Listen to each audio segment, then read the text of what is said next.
बिस्मिल्लाहिर्रहमानिर्रहीम। साईं सदाईं करी मथे सिंध सुकार, दोस्त मिठा दिलदार आलम सब आबाद करी। दोस्तों जीअं त असां हींअर सिंधु दरिया ते सिंधु किनारे मौजूदु आहियूं। हीअ ॿेड़ी आहे सिंधुअ जी, हिते वेठा आहियूं। सिंधु दरिया असांजे जीअण जो सहारो आहे, जीअण जो सहारो। जेकॾहिं सिंधु दरिया न हुजे, इहो पाणी न हुजे त असां जी न सघंदासीं। ऐं दिलि चयो त घुमंदा फिरंदा दरिया जो सिंधुअ जो नज़ारो कयूं, त दोस्तों हिते अची वियूं। ऐं दिलि चयो त परदेसी भाइर आहिनि मुंहिंजा, ऐं अयाज़ कुराई जो लिखियलु गीत मां दोस्तनि खे ॻाए ॿुधायां। त दोस्तों मुंहिंजे परदेस में तमामु घणा दोस्त आहिनि। मदीने खां भाउ मुनीर खोसो आहे, मीर चांडियो आहे, फैसल मंगसी आहे, अब्दुल्ला मल्ला आहे, मीर बंगुलाणी आहे, जुदेख आहे, प्यासी कुर्बान कोलाची बहितरीन शाइर आहे, वफ़ा ख़ालिद जोयो, गफ़ूर जोयो, अनवर जोयो, शफ़ी मोहम्मद जोयो, इक़बाल जोयो, ऐं रेस अब्दुल हमीद जोयो। काफ़ी असांजा खोड़ सारा शाइर आहिनि। दादन लखण आहे, ऐं असांजो मुंहिंजो प्यारो भाउ, तमामु प्यारो भाउ, असांजो दोस्त याकूब खोसो साहब बि आहे सऊदी तवाइफ़ खां। उन्हनि जे लाइ कुझु लफ़्ज़ अयाज़ कुराईअ जा शाइरीअ में। मां त मजबूर माण्हू आहियां दोस्तो,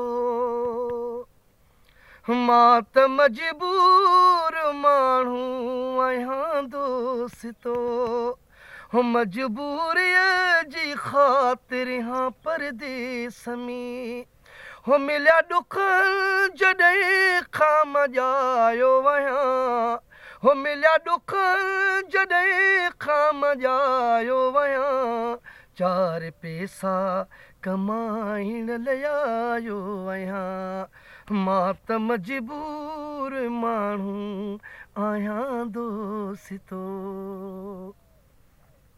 पीउ पोढ़े मूंखे अलविदा हो चयो, माउ मिठड़ीअ मथे ते मिठी ॾेई चयो, बचड़ा वञ पर पंहिंजो ख़्यालु रखजांइ पियो, को ख़त या सनी हो तूं मुझजांइ पियो, तूं असांजे जीअण जो सहारो आहीं, साह खां वधे असांखे तूं प्यारो आहीं, बचड़ा पीउ माउ जो सरमायो आहीं, चार पैसा कमाइण लाइ आयो आहियां, मां त मजबूर माण्हू आहियां दोस्तो, मजबूरीअ जी ख़ातिर हां परदेस में, हो मिलिया ॾुख जॾहिं खां मॼायो आहियां,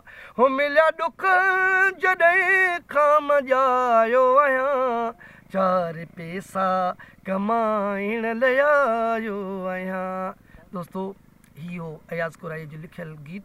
ऐं दोस्तो हिकिड़ो नंढो अर्ज़ु, यूट्यूब ते मुंहिंजो चैनल आहे मजू सतार लाड, ऐं तव्हां दोस्तनि में इहा उमेद आहे त मुंहिंजे चैनल मजू सतार लाड खे सब्सक्राइब बि कयो, शेयर कयो, लाइक कयो, ऐं जेकी बेल आहे यानी घंटी उनखे बि तव्हां क्लिक करे छॾियो, जीअं मुंहिंजूं नयूं वीडियो अचनि तव्हां ॾिसी सघो।